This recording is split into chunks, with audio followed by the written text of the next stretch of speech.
Rising Bharat के इस मंच से आप सभी का एक बार फिर से मैं बहुत बहुत स्वागत करती हूं। और इस वक्त दिल्ली की मुख्यमंत्री रेखा गुप्ता स्टेज पर मौजूद है। बीजेपी की इकलौती महिला मुख्यमंत्री, जितने भी राज्यों में इस वक्त बीजेपी की सरकार है उनकी मैं बात कर रही हूं। 27 साल बाद जब भारतीय जनता पार्टी ने जीत का परचम लहराया दिल्ली में, देश की राजधानी में, तो रेखा गुप्ता वो नाम जब सुना तो कहा कि कहां से, कैसे, और आज ऐसे। रेखा गुप्ता जी यहां राइजिंग भारत के मंच पर जोरदार तालियों से इनका स्वागत कीजिए। रेखा जी, सवाल तो बहुत सारे हैं, क्योंकि राइजिंग भारत में अगर राइजिंग कैपिटल की बात नहीं होगी तो कैसे चलेगा। लेकिन उससे पहले जो सबसे बड़ा मुद्दा है वो तो ये है कि अरविंद केजरीवाल को जब डिस्चार्ज कर दिया जाता है तो पहला सवाल जहन में यही आता है कि दिल्ली की सत्ता पर रेखा गुप्ता और उनकी पार्टी इसीलिए काबिज हुए थे कि उन्होंने कहा कि ये भ्रष्टाचारी है, लेकिन कोर्ट ने कहा कि नहीं, ऐसे कोई सबूत नहीं मिलते।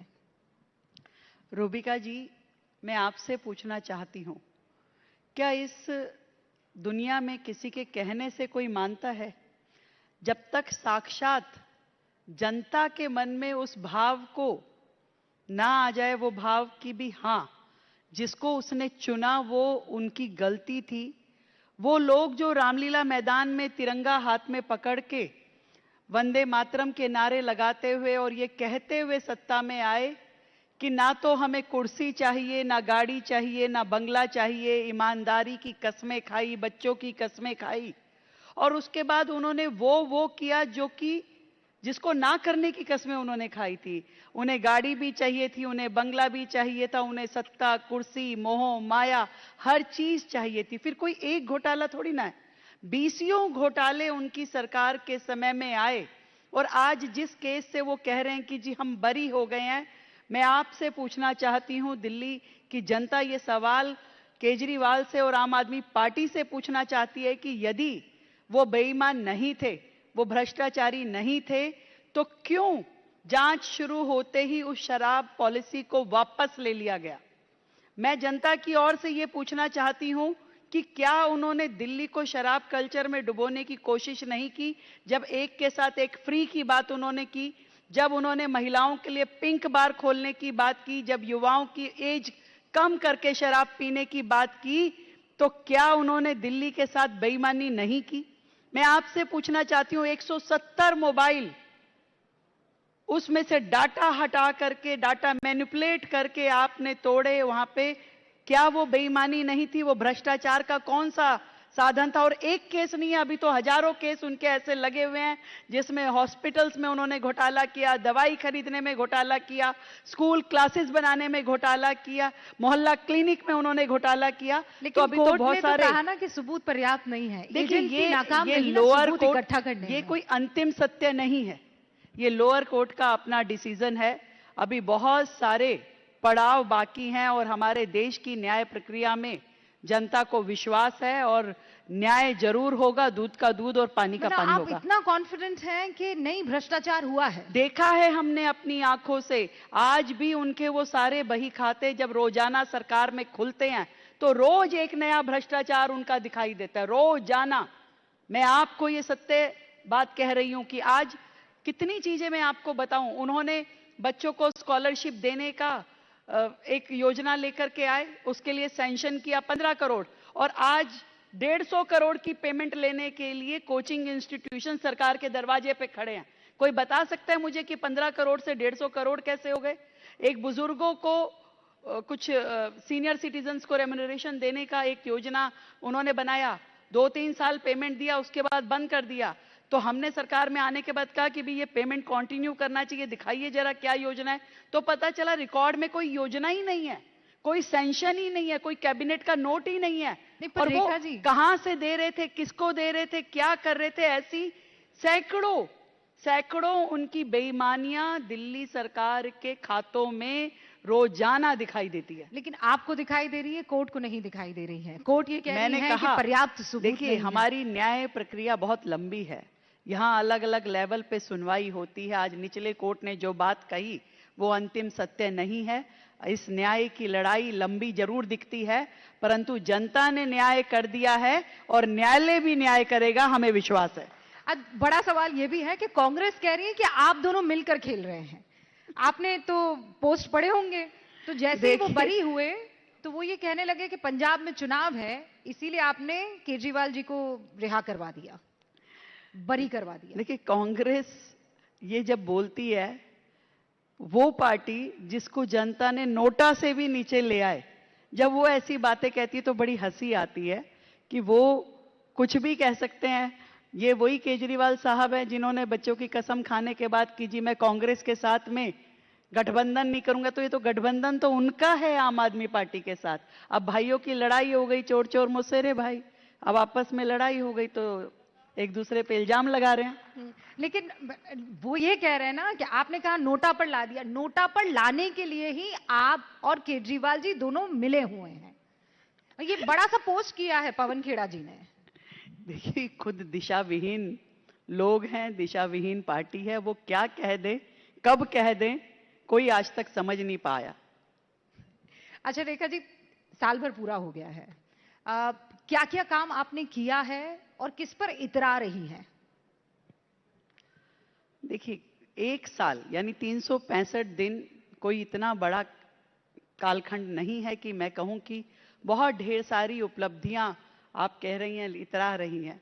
पर मैं एक चीज पे जरूर अपने आप में संतुष्टि महसूस करती हूं कि पूरी शिद्दत के साथ, पूरी मेहनत के साथ इन 365 दिनों में दिल्ली सरकार ने, उनकी मुख्यमंत्री ने, पूरी टीम ने दिल्ली की जनता के लिए काम किया, जनता के बीच रह के काम किया और हर समस्या को आमने सामने से लड़ाई लड़ी है और उनको बेहतर समाधान देने की कोशिश की है। यही मेरी एकमात्र उपलब्धि है। जब आप ये बात कहती हैं तो विपक्ष के कुछ कड़े सवाल जहन में आते हैं। जैसे आम आदमी पार्टी कह रही है कि हमने जितना काम किया उस पर आप लोगों ने पानी फेर दिया, यानी बीजेपी की सरकार ने कहा आपने झूठे वादे किए, उसे पूर्ण नहीं किया। जितना उन्होंने दिल्ली को दिया, अब आप धीरे धीरे दिल्ली से वापस वो ले रही हैं।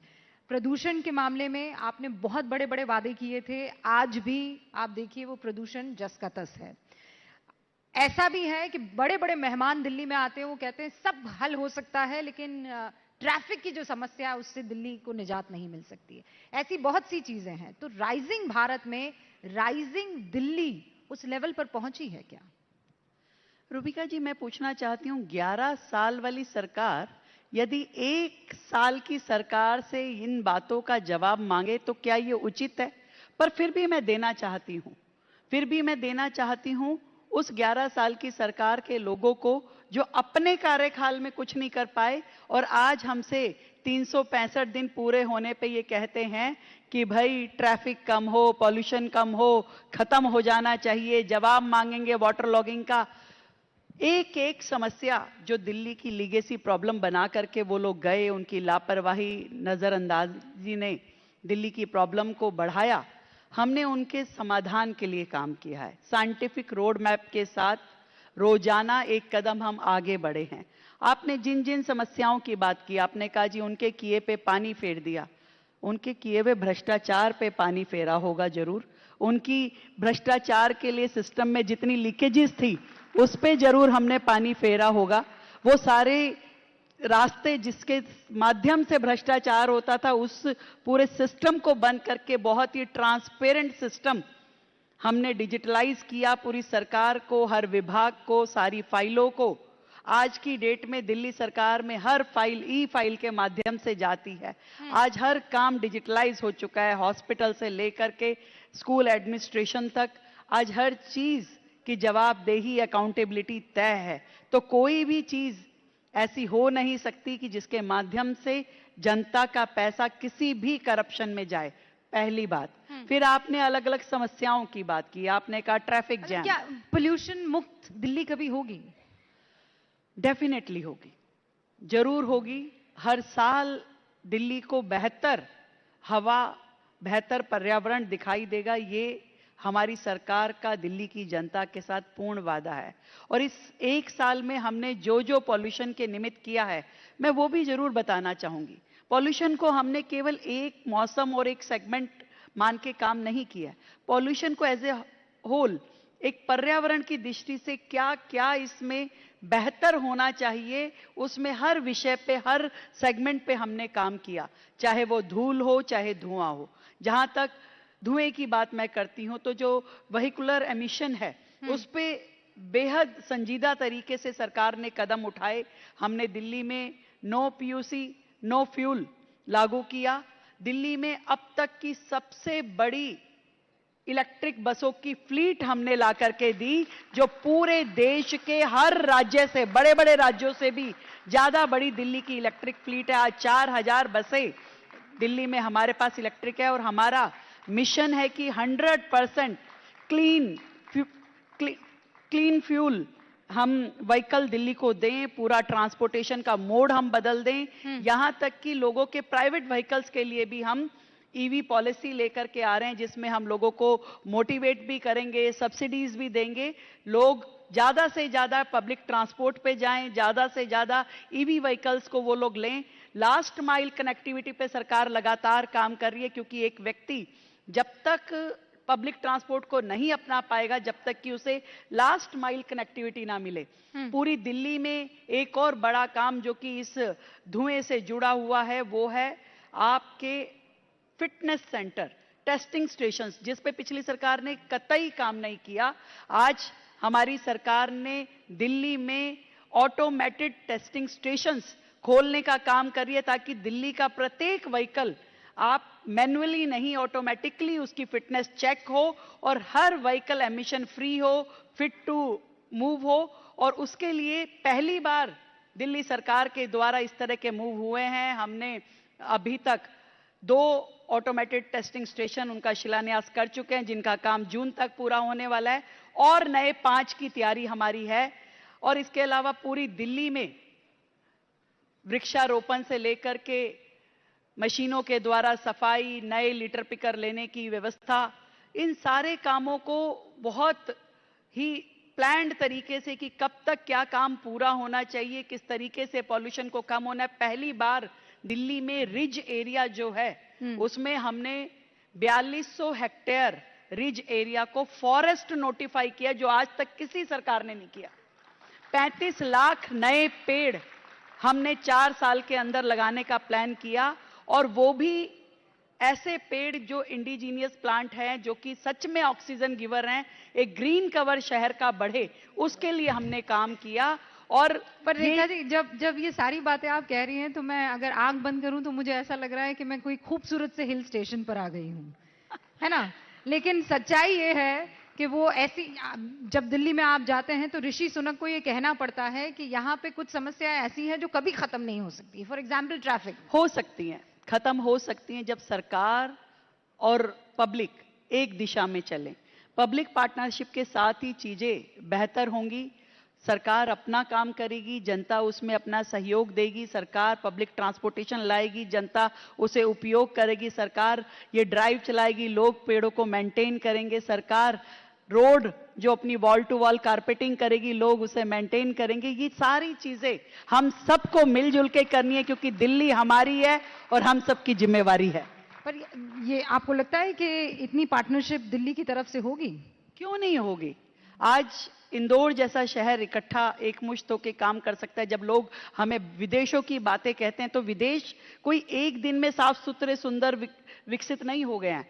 वहां लोगों ने उसमें सपोर्टिव एटीट्यूड किया, तब जाकर के कोई शहर बेहतर बनता है, विकसित बनता है, हरा भरा हो सकता है। तो जनता जब ये सोचती है कि अगर दिल्ली की सबसे बड़ी प्रॉब्लम स्वच्छता है, वहां सफाई होनी चाहिए, वहां पर पर्यावरण बेहतर होना चाहिए, वहां पे ट्रैफिक रूल ओबे होने चाहिए, तो ये हम सबका काम है कि हम मिल करके कोशिश करें कि हमारे कारण से कहीं गंदगी ना हो, हमारे कारण से कहीं पे पर्यावरण को नुकसान ना हो। हम पब्लिक ट्रांसपोर्ट यूज करें, हम बेहतर काम करें अपने शहर के लिए। ये करना सुनने में पड़ेगा। तो रेखा जी बहुत अच्छा लग रहा है कि काश कि ये सब करने लगे, लेकिन ऐसा होता हुआ संभव है, मैं बार बार आपसे ये पूछ रही हूँ। एक घर में एक लड़के के पास या परिवार के पास जब 2-2 3-3 गाड़ियां होती है, कार पूलिंग कहा जरूर जाता है लेकिन किया नहीं जाता। आप कहते हैं पब्लिक ट्रांसपोर्ट हम चाहते हैं सब इस्तेमाल करें, लेकिन कितना % है जो दिल्ली में इस्तेमाल किया जा रहा है? अभी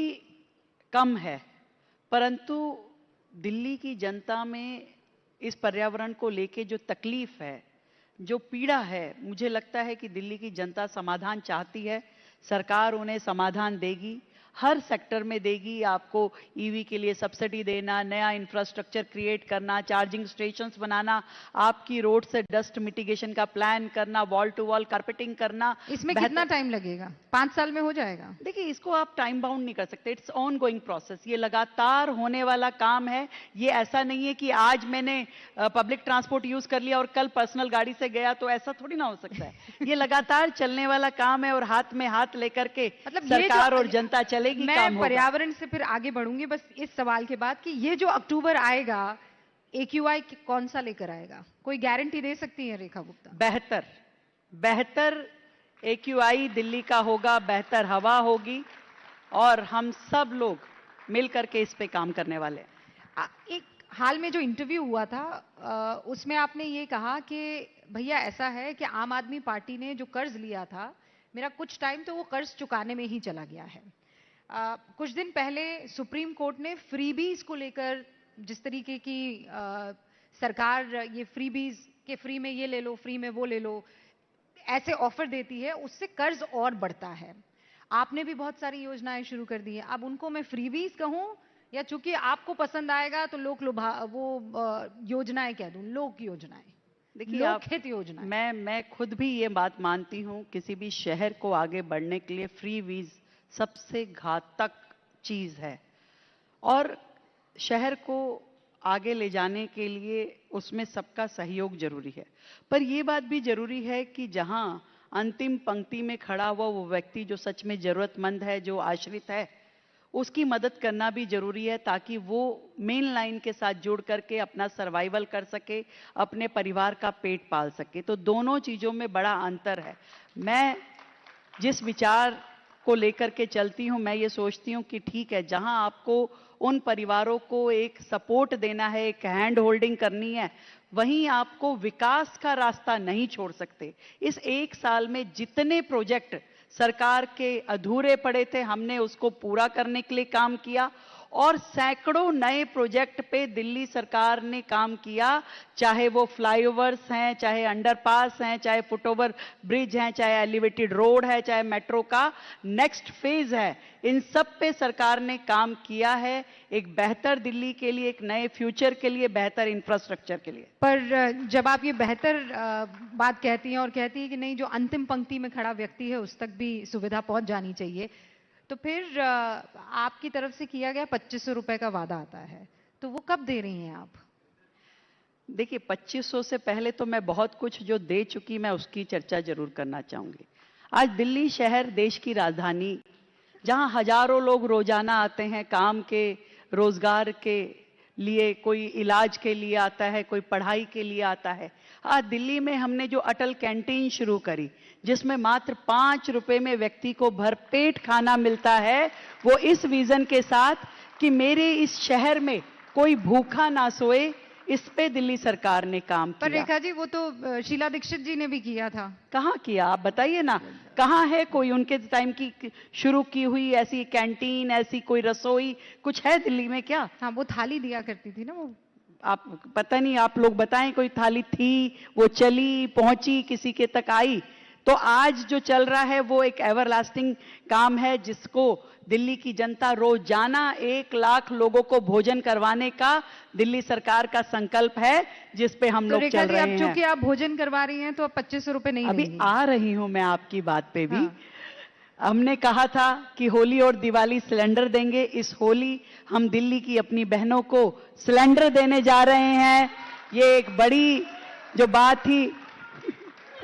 और इसी तरीके से दिल्ली में जो हमने आयुष्मान योजना कहा था, नहीं रुकिए नहीं रुकिए, पहले आप चूंकि थाली दे रही हैं तो 2500 नहीं देंगी आप? अभी आया रही हूं मैं। सिलेंडर दे रही हैं तो 2500 नहीं देंगी आप? नहीं, आप ऐसे कैसे क्यों कर रही हैं, जैसे कि आम आदमी पार्टी का कोई कार्यकर्ता आपके अंदर से बोल रहा है। आपसे, अब थमी सवाल है, अब थमी है, अब सुनिए, मैं आ रही हूँ, मैं तो यही जनता कह की रही हूँ। तरफ से सवाल पूछ रही हूँ। हाँ, नहीं, अभी जनता जो आम चाहती आदमी है, का कार्यकर्ता हूँ, आम आदमी पार्टी का नहीं। मैं ये एकदम कहना clear कह चाहती सकती हूँ, मैं आम आदमी का मैं ये कार्यकर्ता कहना हूँ। चाहती हूँ, मैंने दिल्ली की जनता की जरूरतों को समझते हुए एक प्रायोरिटी लिस्ट तय की है, जिसमें मुझे ये लगता है कि पहले दिल्ली की जनता को पानी की पाइपलाइंस की जरूरत है, हर घर तक पानी की जरूरत है, बेहतर सीवर लाइनों की जरूरत है, हर बच्चे को यहाँ पर जो स्कूल की कमी है उसको पूरा करना चाहता है, ये जो अधूरे हॉस्पिटल है इसको पूरा मुझे करना है, जो ये मेट्रो का फेज था जिसमें पिछली सरकार अपनी देनदारियां मेरे लिए छोड़ के गई थी, मैंने वो सारी देनदारियां क्लियर करने का फैसला किया, उसमें से 3,000 करोड़ मैंने पिछले अकाउंट के दिए और 5,000 करोड़ मैंने अगली कॉरिडोर के लिए पे किया है। मेरी दिल्ली की जनता कहती है कि पहले ये सब हमें दो और उसके बाद 2,500 भी मैडम देना चाहेगी तो जरूर देगी, और मैं वायदा करती हूं कि मेरी दिल्ली की बहनों को 2,500 रुपए भी मिलेंगे।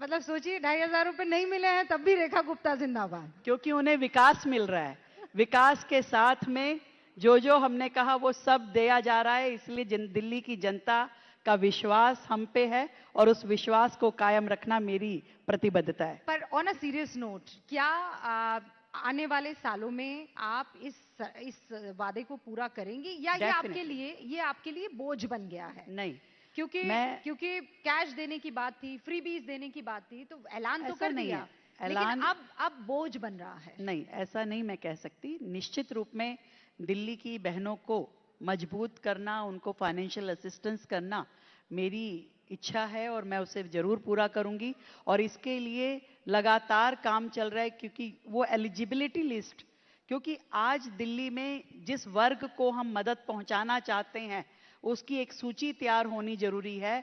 और ये योजना ये नहीं है कि वन टाइम योजना है, ये योजना लगातार चलने वाली, हर महीने आपको काम देना है, हर महीने आपको उनको फाइनेंशियल असिस्टेंस पहुंचानी है।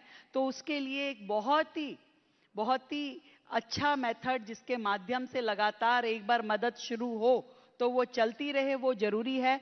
हम एक पोर्टल के माध्यम से ऑनलाइन इस सारी प्रक्रिया को करेंगे ताकि कोई भी इसमें लीकेज ना रहे और कोई भी पात्र बहन उसमें छूटे ना, ये मेरी इच्छा है। अब मैं यमुना की सफाई की तरफ आ रही हूं, क्योंकि 2500 को लेकर बहुत सवाल हुए और उसका जवाब आपने यहां पर दिया है।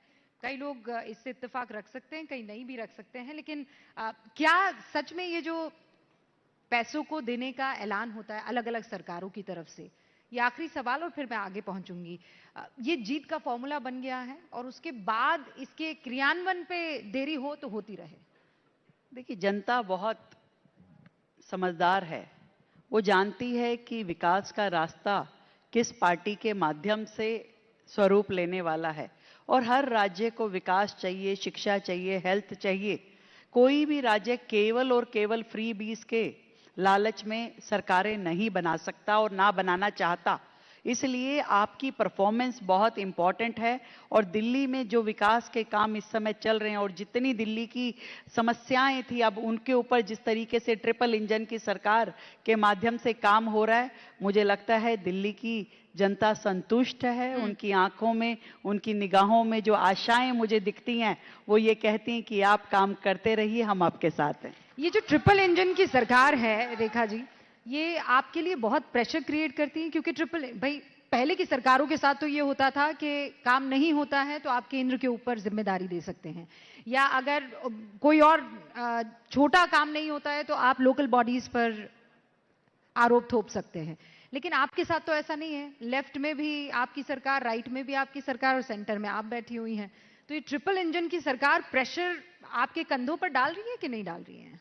मैं ये मानती हूं कि दिल्ली में तीनों लेवल्स पे एक गवर्नमेंट का होना इस समय का सबसे सौभाग्यशाली क्षण है, सबसे लकीएस्ट टाइम है, क्योंकि इस समय किसी भी प्रकार के आरोप प्रत्यारोप करने का कोई मौका किसी के पास नहीं है, पहली बात। और दूसरी बात, कोई क्रेडिट की लड़ाई नहीं है। आज जब मैं काम करती हूं तो इक्वली सेंट्रल गवर्नमेंट की मैं हेल्प लेती हूँ, एनसीआर स्टेट्स की मैं हेल्प लेती हूँ, मैं अपनी लोकल बॉडीज के ऊपर पूरा काम का प्रेशर रख के उनसे काम लेती हूँ। तो कहीं से कहीं तक जनता के बीच में कोई भी जाता है तो वो काम की जिम्मेवारी उठाता है। उस काम को करने के लिए सांसद, विधायक, पार्षद तीनों मिलकर ताकत लगाते हैं और इसीलिए दिल्ली के कामों को स्पीड मिल पा रही है। तो मैं इसे लायबिलिटी नहीं मानती, मैं इसे प्रेशर नहीं मानती, मैं इसे दिल्ली के लिए एक बहुत ही अच्छा मौका मानती हूं कि इस समय जितनी मेहनत हो सके करनी चाहिए ताकि दिल्ली विकास की ओर आगे बढ़े। यमुना सफाई की ओर कब बढ़ेगी? बढ़ चुकी है यमुना जी सफाई की ओर, क्योंकि इससे पहले की सरकारों ने कभी उस विषय के महत्व को समझा नहीं था, ना ही उस पे काम किया था। पर हमारी सरकार जो 1 साल पहले बनी, हमने आने के बाद बहुत ही साइंटिफिकली क्या रोड मैप होना चाहिए यमुना सफाई का, उस पे काम किया। जितने ड्रेन्स यमुना जी में जाके गिर रहे थे उन सब की ड्रोन मैपिंग करी, उसकी सिल्ट की मैपिंग करी। सभी के सभी एसटीपीज जो दिल्ली में अभी तक 37 STP sewage treatment plant Delhi में थे, उनको हमने रिवाइव किया, उसको अपग्रेड किया ताकि वो वर्किंग कंडीशन में आए, जो कि पहले बिल्कुल पूरी तरह ठप पड़े थे, कोई काम नहीं कर रहा था एसटीपी, आज वो अपडेट हो पाए हैं। और जिन जिन ड्रेन्स पे कोई एसटीपी नहीं था, आज उन पे नए डिसेंट्रलाइज एसटीपी बनाने के टेंडर हम लगा चुके हैं दिल्ली में, और नए 35 डिसेंट्रलाइज एसटीपी, 12 और नए बड़े एसटीपीज बनाने का काम मतलब चल रहा है। 37 प्लस 12। Yes, of course. तो और इसके अलावा भी हर ड्रेन को मैप करने का, यहां तक कि एनसीआर के स्टेट, वो हरियाणा, उत्तर प्रदेश, उनसे भी हमारी बात हुई है कि कोई भी नाला जब तक यमुना जी में गिरेगा तब तक यमुना जी साफ नहीं हो सकती रूबिका जी। इसलिए जरूरी यह है कि हर नाले को टैप किया जाए, हर नाले की डीसिल्टिंग हो। और इस 1 साल में आपको मैं बताना चाहूंगी कि 22,000 मीट्रिक टन सिल्ट हमने ड्रेन से निकाली है, जो अदरवाइज जाके यमुना जी में गिरती। और एक और मैं बड़ा आपको बात बताना चाहती हूं, दिल्ली में जितना पशुधन है, ये गायें इत्यादि, आप क्या सोचते हैं लाखों की संख्या में होंगी? तो रोजाना का डेयरी वेस्ट कितना होगा? 1500 टन डेयरी वेस्ट हम मान रहे हैं, एज्यूम कर रहे हैं कि रोजाना का डेयरी वेस्ट इतना होता होगा, वो गोबर, काउडंग, और वो सीधा सीधा जाकर के रोजाना नालों के माध्यम से यमुना जी में गिरता था, जो यमुना के गंदे होने में, प्रदूषित होने में बहुत बड़ा कारण था। दिल्ली में एक भी बायोगैस प्लांट नहीं था। पहला बायोगैस प्लांट हमारी सरकार के आने के बाद दिल्ली में हमने खोला है। 2 अभी तक हम खोल चुके हैं प्लांट। 300 टीपीडी की कैपेसिटी उसकी है। 1500 टीपीडी तक हमें उसे लेकर के आना है। इसके लिए अब सरकार काम कर रही है कि ये गोबर कहीं से भी, किसी भी रास्ते से यमुना जी में ना जाए, सिल्ट यमुना जी में ना पहुंचे, नाले यमुना जी में अपनी गंदे स्वरूप के साथ ना गिरें। ये सारा काम शुरू हो चुका है। हर साल आपको यमुना बेहतर दिखाई देगी और ईश्वर ने चाहा तो बहुत साफ यमुना, अविरल यमुना भी दिल्ली वाले देख पाएंगे। तो वो जब तक आप मुख्यमंत्री है तब तक दिख जाएगा? आप मुझे बना के रखिए। क्योंकि साबरमती फ्रंट जहन में आता है। प्रधानमंत्री नरेंद्र मोदी जब चीफ मिनिस्टर हुआ करते थे तो उन्होंने उसका पूरा नक्शा बदल दिया था। तो आई एम श्योर जब आपकी मुलाकातें और बातचीत होती होगी तो इस पर भी चर्चा होती होगी। उन्होंने यमुना की सफाई पर आपकी तारीफ भी की है, मतलब आपकी सरकार की, लेकिन उसका कोई रोड मैप तो आपने बता दिया, कोई टाइम है कि इतने साल? यमुना की सफाई का रोड मैप मैंने आपको बताया है, और यमुना टाइम पे सीरियसनेस जो है वो केंद्र की, दिल्ली की, सभी की है, नगर निगम की, लगातार उस पे काम चल रहा है। और जिस टाइमलाइन की आप बात कर रही हैं, वो टाइमलाइन में यमुना जी को नहीं बांधा जा सकता। यदि आज जो एसटीपी बनना शुरू हुआ है उसे 2 साल अगर बनने में लगते हैं, वो वर्किंग कंडीशन में 2.5 साल बाद आता है, और ऐसे हर नाले को टैप करने का जो काम शुरू हुआ है इसमें समय जरूर लगेगा। तो मतलब 2.5 साल बाद मैं क्रूज पर आपका इंटरव्यू ले सकती हूँ यमुना? क्रूज पे तो आप पहले ही ले लेना, वैसे वो क्रूज नहीं है, यमुना सफारी है। वो आप पहले भी ले सकती हैं, उसे तो हम पहले ही चला देंगे। परंतु यमुना के अविरल रूप की यदि मैं बात करूं तो उसमें समय जरूर लगेगा, परंतु सरकार की नीयत और नीतियां बिल्कुल स्पष्ट है, काम दिखाई देने शुरू हो जाएगा और आप सबको संतुष्टि होगी कि हम सही दिशा में आगे बढ़ रहे हैं। आप गजेंद्र सिंह शेखावत जी हमारे बीच पधार चुके हैं, जोरदार तालियों से उनका भी स्वागत कीजिए। आखिरी के कुछ 2 प्रश्न और उसके बाद मैं हमारे इस कार्यक्रम की समाप्ति करूंगी। दिल्ली के तुर्कमान गेट पर आपने देखा जिस तरीके की कार्रवाई हुई है, अतिक्रमण के खिलाफ जो बड़ा एक्शन हुआ है, उसके बाद चौ दिशा से ये सवाल उठने लगे कि क्या जानबूझकर इस तरीके का एक्शन लिया जा रहा है, क्योंकि बीजेपी और माइनॉरिटीज में कभी भी मोहब्बत बन नहीं पाई। इस तरीके के आरोप विपक्ष आप पर लगाता रहा है। देखिए, ये क्या ये चलता रहेगा? ये बहुत ही खराब एलिगेशन है। झुग्गी अगर किसी नाले पे बसी है, कोर्ट के ऑर्डर हो गए, झुग्गी को हटाया गया तो जी सरकार ने झुग्गी तोड़ दी। कोई मंदिर बिल्कुल सड़क किनारे बन गया है, रास्ते में लोगों को आने जाने में दिक्कत है, किसी ने पिटीशन लगा दी, कोर्ट ने ऑर्डर दे दिया तो सरकार ने मंदिर हटवा दिया। और अब आप कहें कि मस्जिद हटवा दी, या मस्जिद तो नहीं हटाई पर वो उसकी एंक्रोचमेंट हटा दी।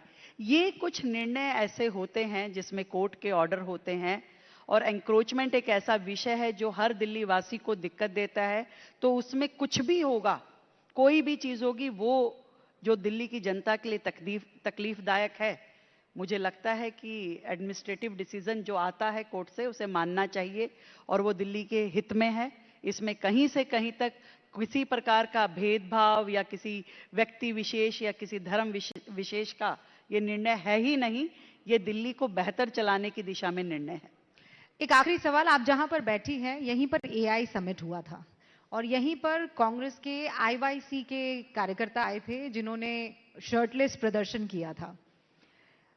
प्रधानमंत्री जब राइजिंग भारत के मंच पर आए तो उन्होंने ये कहा कि कांग्रेस अपने कपड़े फाड़ती रहे, भारत जो है वो आगे का रास्ता तय करता रहेगा। ये सवाल जो इस वक्त मैं आपसे पूछ रही हूं वो शीर्ष नेतृत्व को लेकर है। आपने पिछले इंटरव्यू में मुझे ये कहा था कि एक पार्टी कैसे काम करती है वो शीर्ष नेतृत्व से तय होता है, लेकिन राहुल गांधी के मसले पर यह कहा जा रहा है कि उनको शायद ये जानकारी ही नहीं थी कि ये लड़के यहां पर आ जाएंगे, कार्यकर्ता इस तरीके का हुड़दंग मचा देंगे, लेकिन आज भी वो अपने शेरों के साथ खड़े हैं। देखिए, आपने अपनी बात में ही जवाब दे दिया। जो व्यक्ति ऐसा घटिया निर्लज काम करके आए उनको आप बब्बर शेर कह रहे हैं, तो आप बताइए कि इससे क्या उनकी नीयत झलकती नहीं है? मैं आपसे पूछना चाहती हूं कि ऐसा दिशा विहीन नेतृत्व किस काम का है जो देश की गरिमा को खराब करना चाहता है, जो संवैधानिक व्यवस्थाओं को, संवैधानिक संस्थाओं को बदनाम करना चाहता है, जो देश के बाहर जाकर भी देश के लिए बुरा बोलता है और देश के अंदर रहकर भी हमारी सेनाओं पर भी उंगली उठा दे। ऐसे लोगों को क्या कहा जाना चाहिए वो मैं नहीं, भारत की जनता तय करेगी। लेकिन भारी विपक्ष कौन है, केजरीवाल या राहुल गांधी? अब मैं कुछ बोलूंगी तो आप कहोगे बोल रही है। दोनों एक दूसरे के भाई हैं, मोसेरे भाई। केवल मोसेरे भाई? अब आगे का सेंटेंस आप पूरा कर लीजिए। नहीं, मैं नहीं करूंगी। बहुत बहुत शुक्रिया हमारे साथ जुड़ने के लिए रेखा जी। रेखा गुप्ता यहां पर बेबाकी से सारे प्रश्नों का जवाब देती हुई आपको नजर आ रही थी। Thank you so much Rekha ji.